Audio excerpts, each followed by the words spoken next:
Hello, and welcome to the Narrowing Path, Walking the Spiritual Walk. My name is Steve Van Eiderstein, and thank y'all for joining me today as we go through and we do the July 4th reading of James Allen's Daily Meditation. For those of you listening in the United States, I will grant you a happy Independence Day, and I hope you have the day to spend with those that you care about. Now, I'm looking forward to July 4th. The first 3 days of July have just been outstanding. I keep saying it already. I've been really just thoroughly enjoying how the encouragement and like the real strength of the messages we've been getting already this month. So we'll see how the rest of it plays out. But July 4th, I'm really looking forward to. And this, of course, will be fresh to you and fresh to me, meaning this will be my first time reading it or hearing it right on this podcast with you. So you'll get my genuine response, reactions, observations, and what I relate to about the reading. So, all right, here we go. July 4th reading of James Allen's Daily Meditation.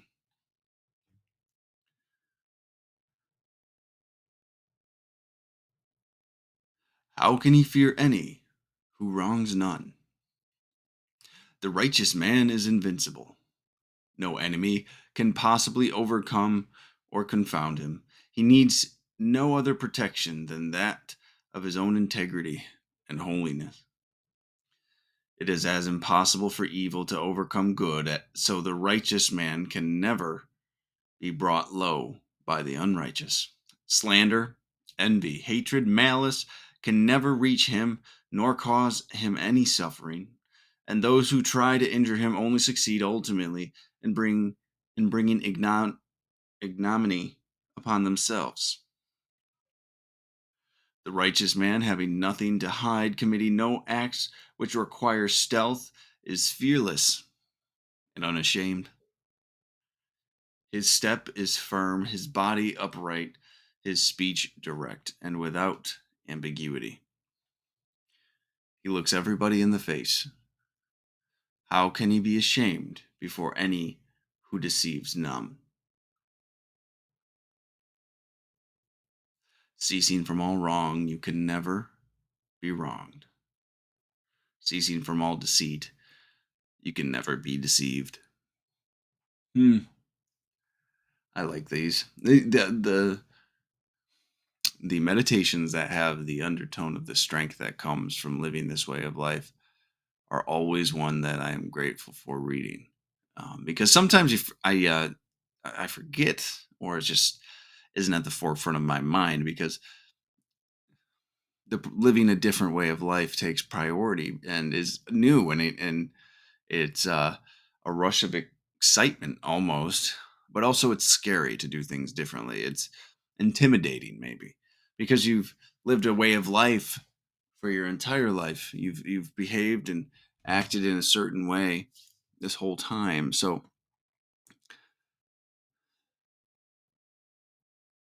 to know that when you keep doing the right things for the right reasons, you become this individual that can stand resolutely. You'll become this individual that is unconquerable, that is unashamed of the individual that he is, and unashamed of and the, the person that he was, maybe. And the fear disappears.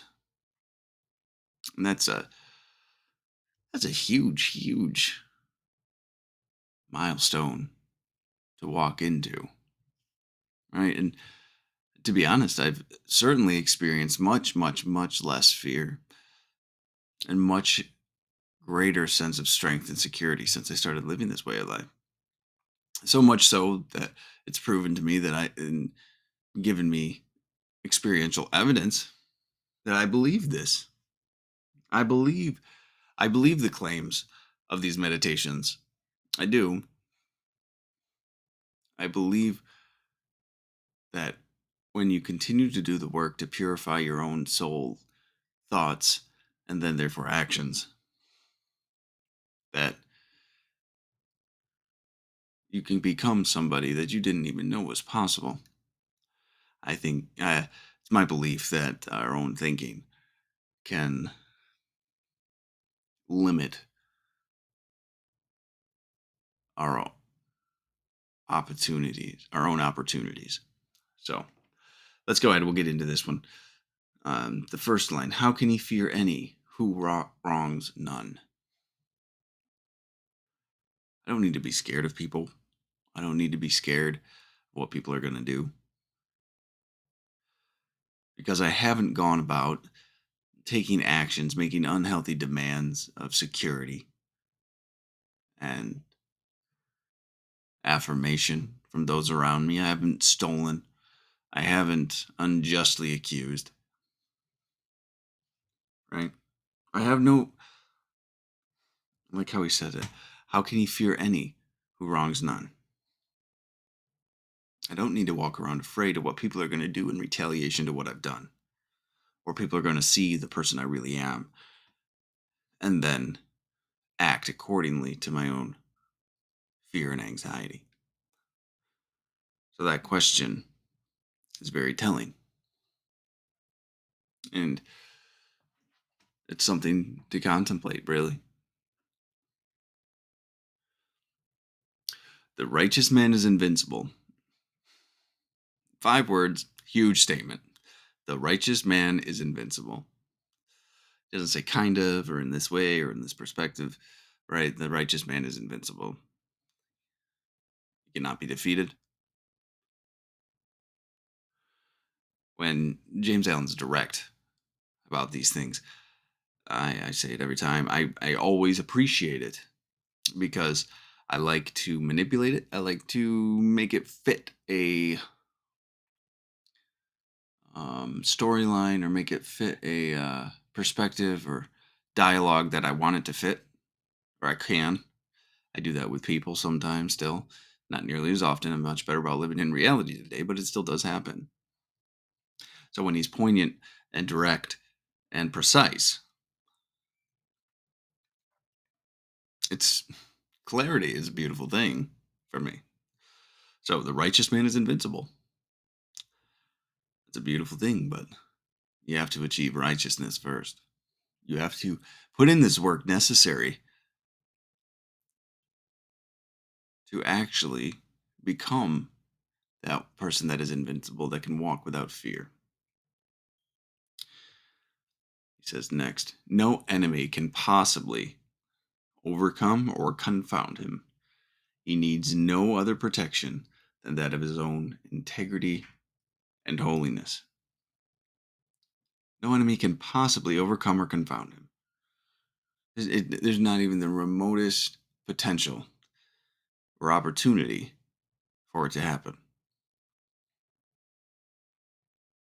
That's amazing. When we live this way of life and we do it with our full willingness and dedication, no enemy can possibly overcome or confound. And he needs no other protection than that of his own integrity and holiness, right? The way we conduct ourselves is our biggest shield and biggest sword to anyone and anything. It's not what we're capable of doing to another. It's the discipline and the rigorous ad- adhesion to this program, to the living this way of life.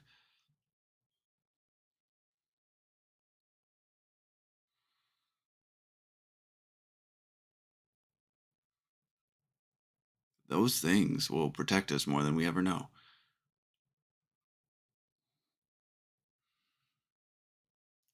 As it is impossible for evil to overcome good, so is the righteous man can never be brought low by the unrighteous. As it is impossible for evil to overcome good. Right? That's always a fun thought. Good will always reign. as long as there are people practicing it, as long as there's people that are instituting it in their lives, bringing it, as long as it's being brought into this world, that evil can never overcome it. And he draws that parallel to men. So the righteous man can never be brought low by the unrighteous. There's a saying here in the United States that says, um, never argue with an idiot, then it's just two idiots arguing. And it's a pretty crass statement, I know, but it's so true. Right? Um, and I thought of it for this, and it might be a little bit of a derivative of that, but we just embrace the way of life that we live. We embrace the way of living that has been taught to us through these spiritual works, through these spiritual um, guides, these teachings, right? We don't even need to engage in the unrighteous behaviors. We don't need to confront them. We don't need to battle them, argue them. We just live. And the results of our actions and our living speak volumes comparatively.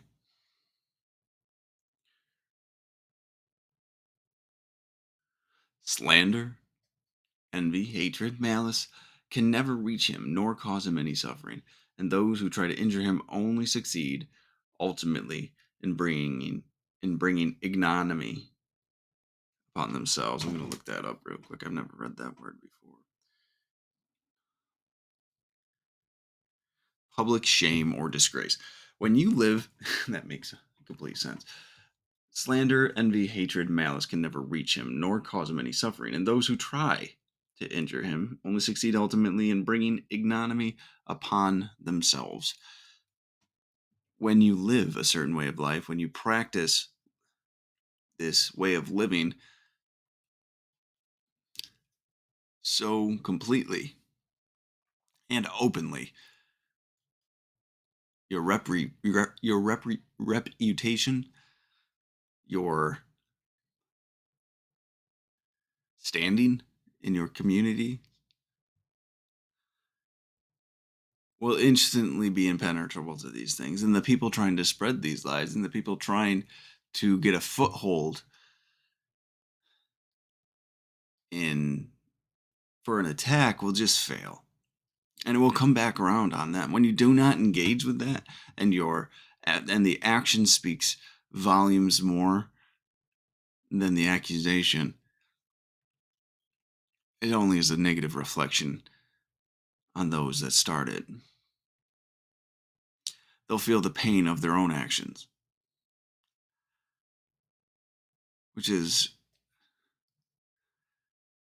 the best way to handle any of that, to walk through it without engaging with it, because it will only continue. Ignominy, shame, disgrace to themselves. The righteous man, having nothing to hide, committing no acts which require stealth, is fearless and unashamed. You know, it's interesting how those two things kind of correlate. I don't know if I've ever officially. I feel like this is one of those statements that's self evident when it's written down. The righteous man, having nothing to hide, committing no acts which require stealth, is fearless and unashamed. When you have nothing to hide, you have nothing to fear and nothing to be ashamed of. When you become fully, what do they call it here? They call it owning your story. When you own your story, meaning you completely acknowledge your past history and you turn it into a powerful tool to help others and to drive and inspire, you have nothing to be ashamed of and you have nothing to fear.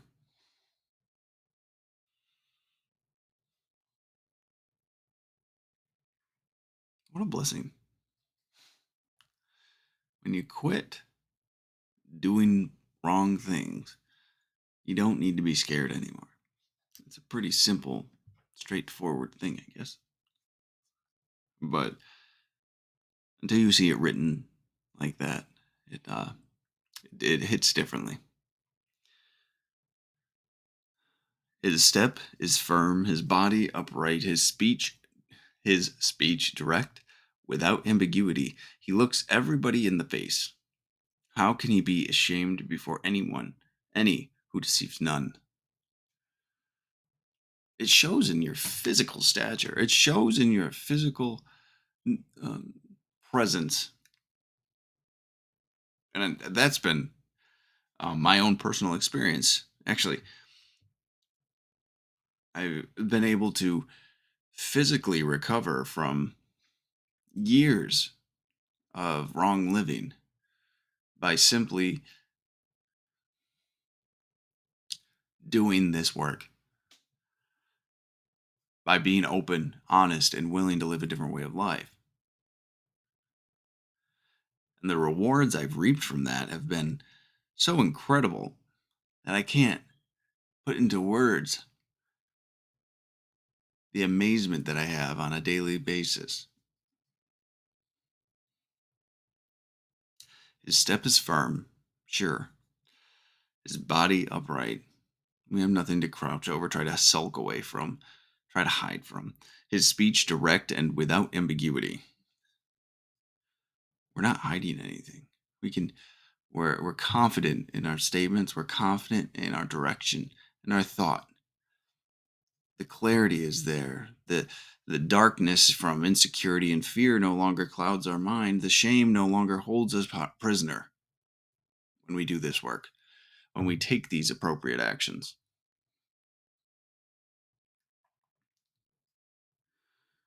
He looks everybody in the face. That was something I didn't do for a long time. I couldn't look people in the eyes. I looked to the side of them, looked above them.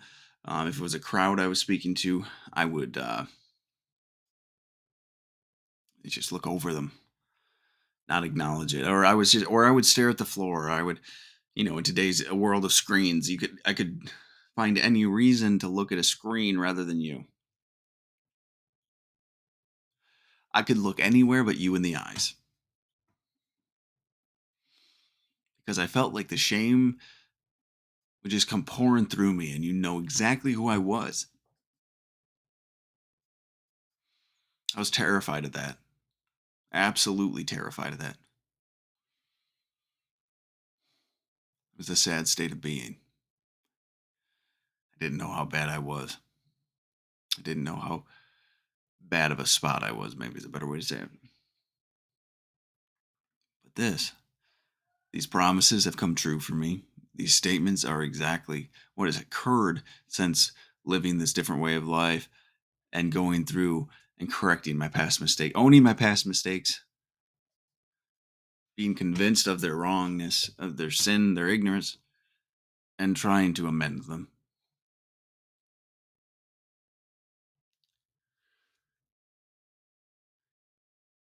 That last sentence I read already, but how can you be ashamed before any who deceives none? When you are genuine, when you are authentic, because you are not ashamed, not fearful, you're not deceiving anybody. You're you're not playing a character to no one. You're playing a character to no one. Sorry, I just want to make sure I said that correctly.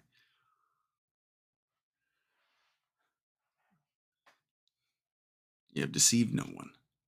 So what's there to be ashamed of? What's there to be fearful of?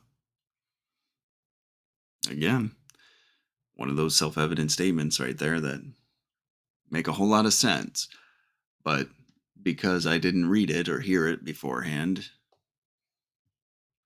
I didn't quite piece it together that way.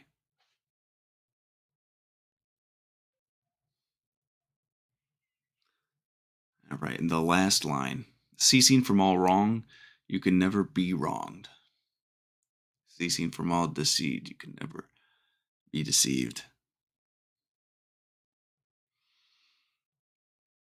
What do they say? Your sins will come back to haunt you. I believe that's true. That's the law of justice, really. You'll reap what you sow.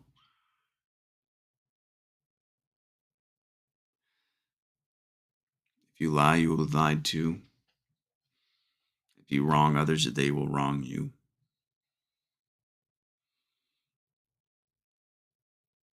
And though I like to think that, or at least I used to like to think, at least, that I did nothing to deserve the things that happened in my life, I certainly did. If I took an honest look at them. And when I was able to take that honest look, I could see how I really impacted and affected others. And from that moment forward, I could change it. And this tells me I can quit worrying about being wronged. And I can quit worrying about being deceived. It's a pretty powerful statement, pretty powerful reading overall. Um,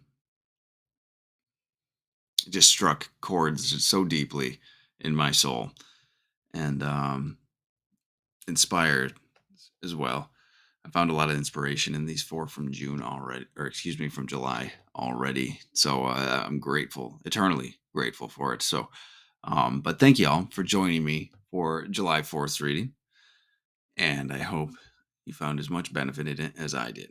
So I'll be back again tomorrow. Until next time, thanks.